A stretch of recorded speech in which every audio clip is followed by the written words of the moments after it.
ऐसा है कि इस वक्त महाराष्ट्र में जो है एक सियासत की राजनीति हो रही है, जहां पर दो जात के बीच में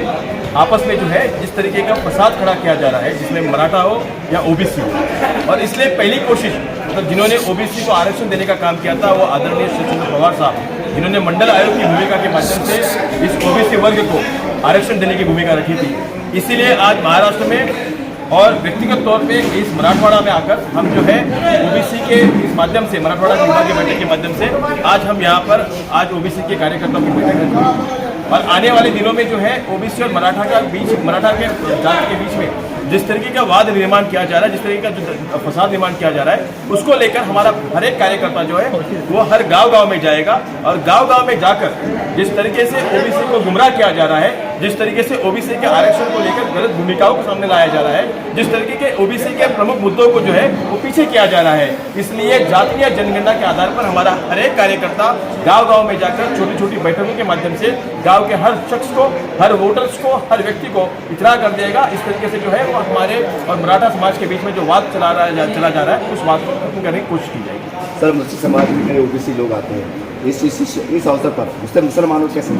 खास विशेष? देखिए, ऐसा है कि मैं ओबीसी सेल के अध्यक्ष होने के नाते मेरे ओबीसी सेल में राज्य विस्तारक नाम का जो पद होता है उस पद पे सलीम बेग जी काम करते हैं और राज्य समन्वयक नाम का जो पद है वहाँ पर आसिफ खलीफे काम करते हैं। मुस्लिम समाज के तकरीबन 56 या 58 जाति के लोग जो ओबीसी वर्ग में आते हैं वो ओबीसी प्रवर्ग में, हमारे ओबीसी प्रवर्ग में जो है आरक्षण के माध्यम से हो या इतर माध्यम से हो, हम उन्हें जो इस तरीके की सहूलतें हैं वो सहूलतें अदा करने का काम हमारा ओबीसी वर्ग करेगा। आदरणीय पवार साहब के नेतृत्व में ओबीसी के मुस्लिम जाति के लोगों को भी सुरक्षितता प्रदान करने का काम जो हमारा समाज करेगा। सर, विशालगढ़ जो घटना हुई उसको लेकर आप कैसे देखते हैं? क्या उसका परिणाम राजनीति में पड़ेगा आने वाले समय विधानसभा के? देखिए, जिस तरीके की वो घटना हुई है, सबसे पहले तो मैं इस घटना की तीव्र शब्दों में निंदा करता हूं कि हमारे समाज में, हमारे देश में हिंदू हो, मुसलमान हो, सिख हो, ईसाई हो, सभी को समान नागरिकता का दर्जा दिया गया है। लेकिन जिस तरीके से विशालगढ़ के उस पास में गिजापुर गांव में जो घटना हुई है वो घटना निंदनीय है। वहाँ पर मुस्लिम समाज के लोगों के साथ में जिन लोगों ने मतलब जिन्होंने अपने आप को शिवभक्त कहते, शिवाजी महाराज जो है जिन्होंने कभी भी ये नहीं दिखाया था, ये नहीं कहा था कि हम समाज में जो है तो द्वेष और जो है वो जातियों के नाम पर जो है हम वहाँ पर दंगा करेंगे। यहाँ पर है कि महाराज जी ने हमेशा 18 प्रकार जाति को एक साथ लेके चले। तो आज जिस तरीके के मुसलमानों के बीच में और हिंदुओं के बीच में दरारें डाली जा रही है, जिस तरीके से हिंदुओं के नाम, मुसलमानों के नाम पर उनके घरों को जलाया जा रहा है, ये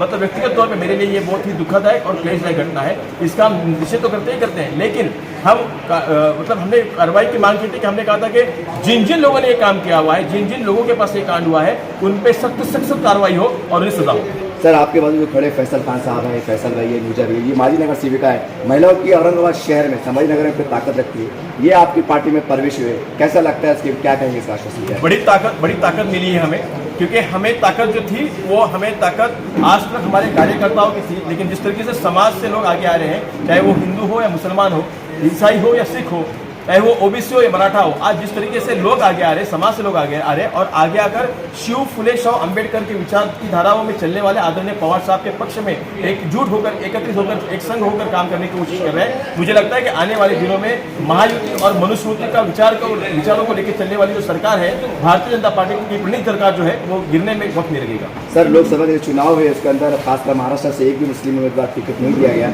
कि विधानसभा में जैसे ये मुतवली समाज से महिला शक्ति है, क्या माना जाए कि महाराष्ट्र में मुस्लिम समाज को आपके बारे में कम से कम जो अनदेखी नहीं की जाएगी? देखिए, मैंने खुद जब मैं माहिम दरगाह में गया था, वहाँ पे मेरे मित्र थे सोहेब खंडवानी जी और मुस्लिम समाज के काफ़ी आला अफसर जो है वहाँ पे बैठे हुए थे। मैं उस मीटिंग में गया था, शामिल हुआ था, तो मैंने ये बात रखी थी कि कहीं पे भी जाकर, चाहे वो माइनॉरिटी हो, मुस्लिम समाज हो, चाहे वो ओबीसी हो, इन सारे समाज को प्रभाव में लाने का काम जो है वो आदरणीय पवार साहब के विचारों से हुआ है। कभी कुछ देर पहले राज्यसभा टोपे जी ने यहाँ पर कई एक नाम लिए जिनको राज्यसभा से लेकर विधान परिषद में लाया गया था। तो ये बात साफ है कि विधान परिषद हो या विधानसभा हो या राज्यसभा हो या लोकसभा हो, आने वाले दिनों में आपको ओबीसी हो या मुस्लिम समाज से, माइनॉरिटी से हो, सारे समाज के लोग जो है आपको वहाँ पर पाए जाएंगे। आपका शुभ नाम, पद भी दीजिए। मेरा नाम राज राजापुरकर है, ओबीसी सेल का मैं महाराष्ट्र का प्रदेश अध्यक्ष हूँ। आदरणीय शरद पवार साहब के विचारों पर काम करता हूँ।